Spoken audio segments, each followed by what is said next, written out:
का जन्म हुआ था। क्या हुआ था? जन्म हुआ था। इस दिन सभी बच्चे क्या करते हैं? पीले कपड़े पहनते हैं, है ना? पीले कपड़े पहनते हैं, सरस्वती माँ को पीले फूल चढ़ाते हैं, घर में पीले पकवान बनते हैं, जैसे पीले चावल बना दिया ऐसे। और स्कूलों में माँ सरस्वती की पूजा करते हैं ना? आपके स्कूल में नहीं मनाते हैं?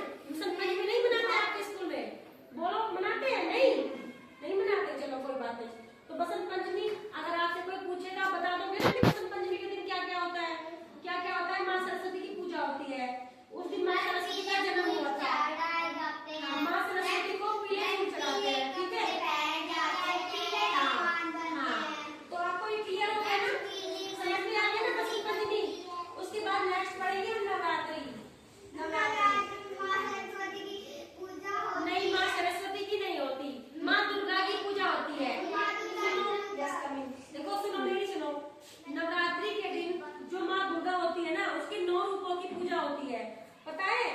उस दिन नवरात्रि के दिन व्रत करते हैं, तो नवरात्रि रखते हैं और माँ दुर्गा के 9 रूपों की। तो माँ सीता को छुड़ाने के लिए राम ने पता क्या किया था? 9 दिनों तक पूजा की थी। किसकी की थी? माँ दुर्गा की। तो माँ दुर्गा ने प्रसन्न होकर श्री राम को आशीर्वाद दिया था। और उसके बाद 10वें दिन क्या हुआ था? श्री राम ने रावण का वध किया था माँ दुर्गा के आशीर्वाद से। जानते हो आप ये सब? नहीं जानते हो ना? हाँ। तो ये नवरात्रि होली कब आती है? फाल्गुन महीने में आती है ना? होली पर किसकी पूजा होती है? होली पे प्रहलाद भक्त की पूजा होती है। आपको एक कहानी सुनाती हूँ मैं होली के ऊपर, है ना? देखिए, एक राजा था, उसका नाम हिरण्यकश्यप था, ठीक है? तो जो हिरण्यकश्यप था, उसके एक बेटा था, उसका नाम प्रहलाद था। तो जो प्रहलाद था वो भगवान विष्णु का भक्त था। लेकिन जो हिरण्यकश्यप था ना, प्रहलाद का पापा, उसको ये बात बिल्कुल अच्छी नहीं लगती थी कि मेरा बेटा और किसी दूसरे भगवान का भक्त हो।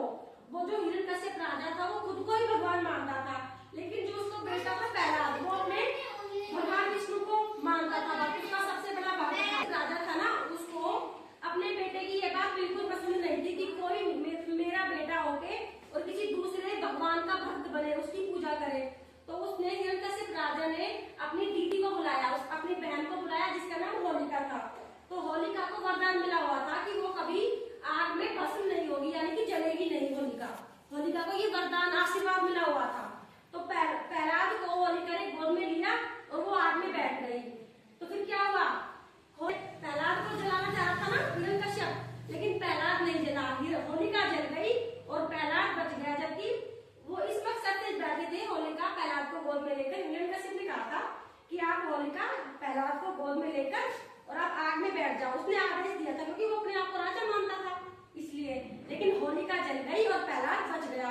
तो प्रहलाद भक्त की याद में, उसी की खुशी में मनाते हैं। समझ में आ गई ये कहानी? ठीक है। तो उसके बाद अपन पढ़ेंगे गणेश चतुर्थी। गणेश चतुर्थी जानते हो क्या होती है? इस दिन क्या होता है?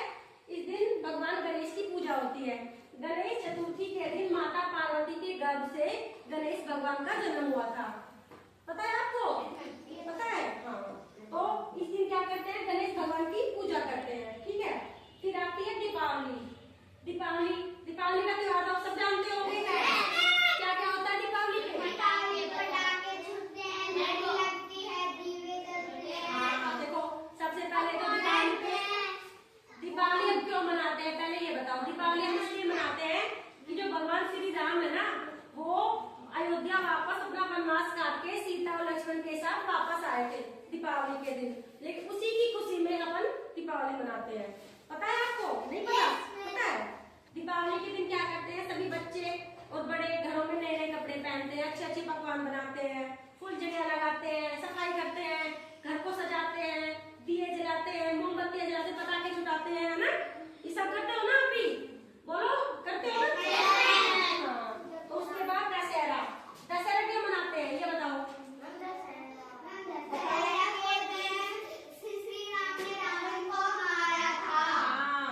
दशहरा क्यों मनाते हैं? दशहरा के दिन रावण दहन किया जाता है। क्यों किया जाता है? क्योंकि दशहरा के दिन श्री राम ने विजय प्राप्त की थी रावण पर, रावण का वध किया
सीता को छुड़वाने के लिए रावण से युद्ध किया था।